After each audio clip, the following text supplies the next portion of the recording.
এটা বিগত 3 মাস ধরে হত্যাকাণ্ড করবে তাদের গোষ্ঠীসহ কোন জায়গায় মিটিং হয়েছে, কয়টা মিটিং হয়েছে, কতজন উপস্থিত ছিল, সব উপস্থিতি 3 মাস ধরে পরিকল্পনা করে এই হত্যাকাণ্ডের জন্ম।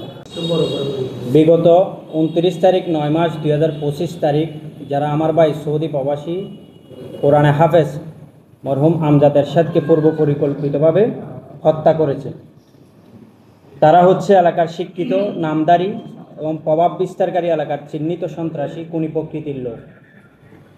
আমার ভাই হাফেজ আমজাদ এরশাদকে তারা পরিকল্পিতভাবে হত্যা করেছে। তার বিরুদ্ধে আমি ভাই কক্সবাজার সদর মডেল থানায় একটি হত্যা মামলা দায়ের করেছি, যার জিআর মামলা নম্বর হচ্ছে 549/2025 ইংরেজি সদর। উক্ত খুনিগণ মামলা দায়েরের পর হতে আমি এবং আমার পরিবারের লোকজনকে বিভিন্নভাবে প্রাণে হত্যার হুমকি দিয়ে যাচ্ছে। বর্তমানে আমি এবং আমার পরিবার মারাত্মকভাবে নিরাপত্তাহীনতায় জীবনযাপন করতেছি।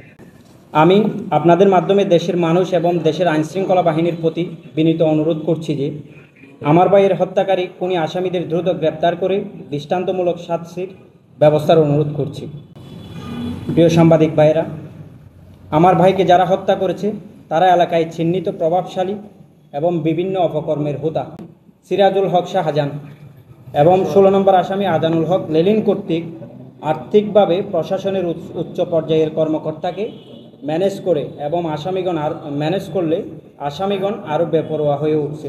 খুনি আসামিগণ প্রকাশ্যে হুমকির পাশাপাশি বর্তমানে বিভিন্ন সামাজিক যোগাযোগ মাধ্যমে হত্যার মামলার বিষয়ে মিথ্যা অপপ্রচার চালিয়ে যাচ্ছে। বিভিন্ন ফেসবুক, ইউটিউব এবং বিভিন্ন তারা আইডি খুলে এই অপপ্রচারগুলো চালিয়ে যাচ্ছে হত্যা মামলা নিয়ে। তাই প্রভাব বিস্তার করে আসতেছে এটা অনেক দিন আগে থেকে। তো এটা প্রশাসনকে আমরা আগেও জানাইছি ঘটনা ঘটার আগে, এবং এটা তো পূর্ব পরিকল্পিত ঘটনা, 5 মিনিটও হয় না, 2 মিনিটে করে নাই, বাড়াবাড়ির থেকে ঘটনাটা হয় না। এরপরও প্রশাসন এগুলো আমরা আগে থেকে জানাইছি, এখনও জানাচ্ছি। তো প্রশাসনদের প্রতি আমাদের বিনীত অনুরোধ থাকবে যে তারা যেন এগুলো তদন্ত করে আসামিকে দ্রুত গ্রেপ্তার করে বিচারের আওতায় নিয়ে আসা হয়। জাহারভুক্ত 18 জন আসামি থেকে মাত্র 1 মাস পেরিয়ে যাওয়ার পরও 3 জন আসামি গ্রেপ্তার হয়েছে মাত্র।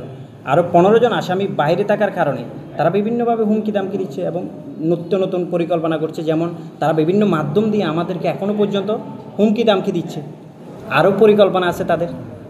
এই যে বারবার তারা মাধ্যম পাঠিয়ে এই হুমকিগুলো দিচ্ছে। কিন্তু আমরা প্রশাসনের নিকট জোরালো আবেদন জানাচ্ছি যে যাদের আসামি যারা জাহারভুক্ত তাদেরকে দ্রুত গ্রেপ্তার করে আমজাদ হত্যার সুষ্ঠু বিচার আমরা প্রশাসনের কাছে দাবি জানাচ্ছি। আমরা এবং আশাও করি প্রশাসন এটা সুদৃষ্টির দিক দিয়ে এটা বিচারটা যাতে দ্রুত শেষ হয় এবং আসামিরা যাতে দ্রুত গ্রেপ্তার হয়, এই প্রত্যাশা আমরা প্রশাসনের নিকট দাবি রাখি আর কি।